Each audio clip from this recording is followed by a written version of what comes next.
Hey everybody, today I want to discuss an important aspect of the home buying process, the mandatory written agreements between buyers and real estate agents. Understanding these agreements is crucial for a smooth, transparent transaction, so let's break it down. First, why are these agreements mandatory? Well, as of August 17, 2024, the National Association of Realtors requires that all real estate agents have signed agreements with their buyer clients before touring homes. This mandate aims to enhance transparency, ensuring that buyers are fully aware of the services provided and associated compensation. Here are some key agreements you should know. Number one, the exclusive buyer brokerage agreement. This contract establishes an exclusive relationship between you as the buyer and your agent, such as myself, detailing the services offered and the agreed upon compensation. It ensures that your agent represents the best interest throughout the entire buying process as if it already wasn't before. Now it's just written down. Agreement number two is called the showing agreement. Before viewing properties, this agreement specifies the terms under which the agreement to show homes, including any compensation details.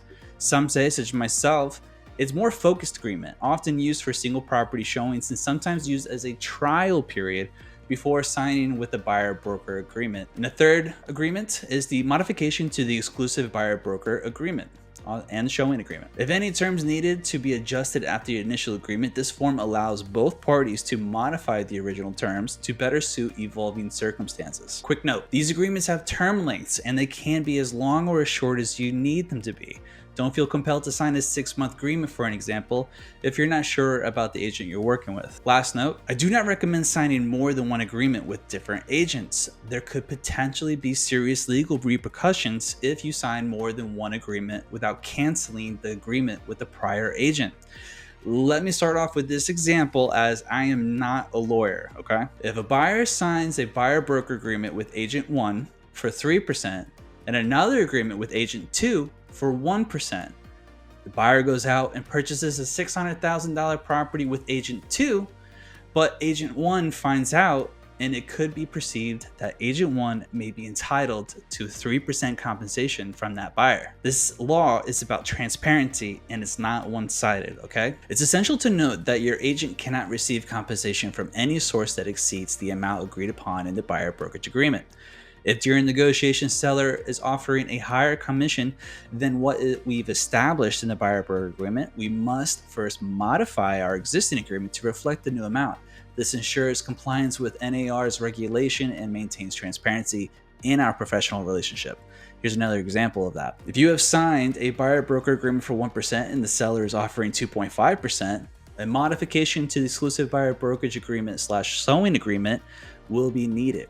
And vice versa. If a buyer agreement is at 3% and the seller is offering only 2%, again, the modification to the exclusive buyer brokerage agreement and showing agreement will be needed unless the buyer agrees to make up that 1% difference. Okay. Now it's time to talk about how can we negate the compensation of the buyer broker agreement. Now this is where us as agents, where we can go ahead and negotiate with the seller. Okay. Traditionally, sellers compensated their listing agents and allowed them to split the compensation with the cooperating buyer broker.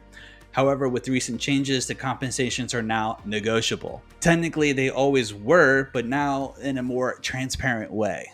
And the good news is that many sellers are still offering compensation to buyer brokers. So here's how we approach this with the seller. So before we approach the seller, we have to have that initial agreement, the buyer broker agreement. And as stated before, then the buyer broker agreement will outline the compensation, which is negotiable between us and agreed upon by both of us in writing. Now, when we go to the seller to negotiate, when we make an offer on a property, we can request that the seller contribute to or cover my commission as part of the deal. If the seller agrees, this contribution will offset and or supersede the amount you've agreed to pay me, potentially reducing or completely eliminating your out-of-pocket expenses for my services, which is the ideal scenario. Why does this matter to you? Having these agreements in place ensures clarity and trust. You're fully informed about the services you'll receive and the associated costs. Moreover, by negotiating seller contributions, we can often minimize your expenses, making the home buying process more affordable. In summary, these mandatory agreements are designed to protect and inform you, ensuring a transparent and fair relationship between us. Together, we'll navigate these negotiations to secure the best possible outcome for your home purchase. Give me a call if you have any questions regarding any of these agreements. Talk soon.